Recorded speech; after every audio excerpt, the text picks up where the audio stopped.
All right, we're back on in our discussion of the Nnamdi Kanu's case. This is part 3. I've explained the earlier stages, the magistrate court, the first round at the Federal High Court, which led to the court ordering Nnamdi to be released unconditionally. And then the government was not satisfied. The government goes back to court and charges Nnamdi with this heavy offense, treasonable offenses. It's not treason per se, but it is called treasonable offense because it borders on something close to treason. I would have loved to explain if we had time. I would have loved to explain more about the difference between treason and treasonable offenses. But the point is, many of you may wonder, why is Emeka discussing this case? What's his interest in this case?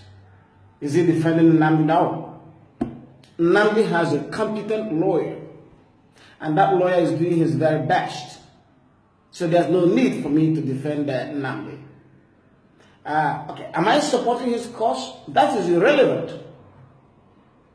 I'm not supporting any cause per se. I am a lawyer. And I have friends, thousands of them, send me inboxes asking me my opinions and views on this case. I can't respond to 1,000 people one by one. So I had to make these broadcasts so that these people will know what I think. And I will help them understand. Most of them are just interested in understanding what is going on. And that's why the discussions. Now we are in the third part of this series. I think I should start by reading to you the provisions of the law under which Nnamdi is charged. That law basically says in section 41, and mind you, the Nigerian law, chapter 6 of the Criminal Code Act, is not properly drafted, not properly written, because here you have section 41 appears twice.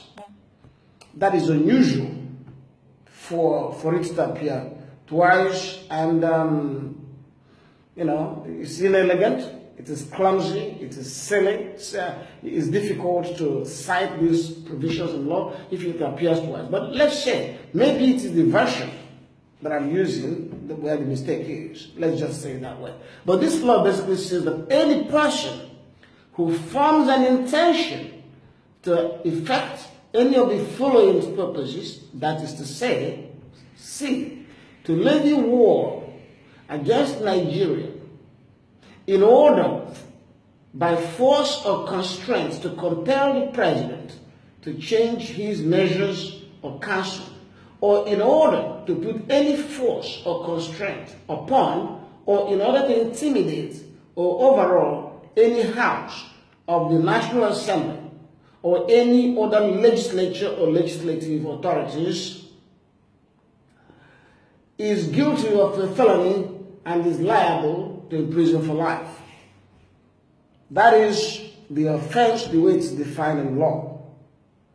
So the DSS now files, that was the Nigerian government, now files this indictment, fresh indictment against Nnamdi, and the argument is that Nnamdi was made a broadcast or broadcasts between 2014 and September 2015. And the said broadcast was to compel the president to change his measure. And they defined the measure as the measure of being the president of the Federal Republic of Nigeria. There is so much to say, and I have started saying it. This law in the first place is so poorly drafted. It does not meet the international standards of clarity or the absence of ambiguity that criminal law provisions are supposed to have. It is required that the language that defines an offense should be so clear-cut, and the conduct which constitutes an offense should be so clearly defined, such that honest people would not be confused. An honest person doesn't need to be confused or to be unsure what conduct is criminal and what conduct is not criminal. But the way this law is defined is so broad. Anything, a number of things, could be said to be an attempt to pressure the president of Nigeria to change his course. That is troubling because, sometimes it is legitimate to get the president to change his policies. So the most important thing here in this law is let us look at the issue of levying war and the use of force against the president.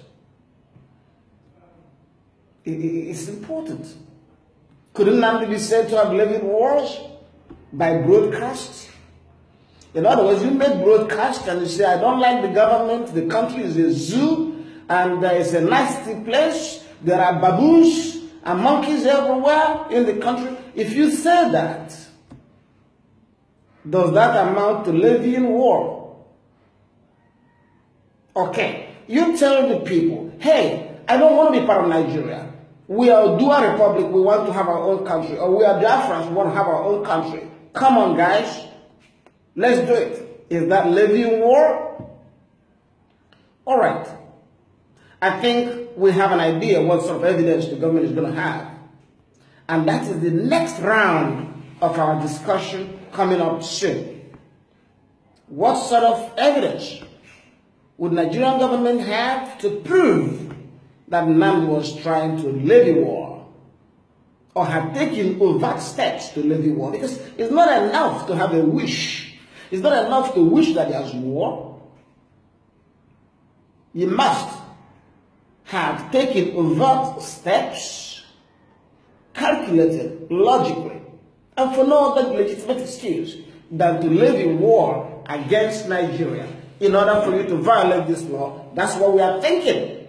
So we're going to come next time and we're going to deal with the question of evidence. How will the DSS, how will the Nigerian government possibly prove that this man was levying war or that this man had taken overt steps towards levying war against Nigeria? You got to listen, you're going to come back to the next round of this discussion so I can answer that question. Thank you.